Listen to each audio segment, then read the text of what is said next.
बैठकी गीत मैं सुनाती हूँ आप लोग को, जो कि लड़की की शादी में गाया जाता है।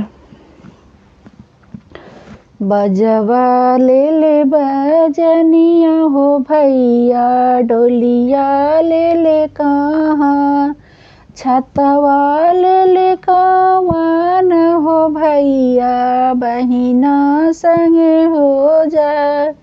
छतवा ले ले कवन हो भैया, बहिना संगे हो जा। फिरी जाहूँ फिरी भैया, फिरी जाहूँ फिरी भैया, अम्मा घरवा रोवती हुई है, दिया समूझा।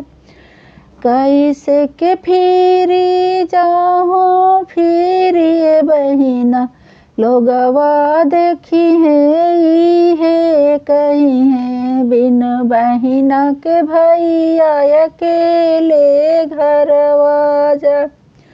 बजवा ले ले बजनिया हो भैया, डोलिया ले ले कहाँ, छतवा ले ले कवन हो भैया, बहिना संगे हो जा।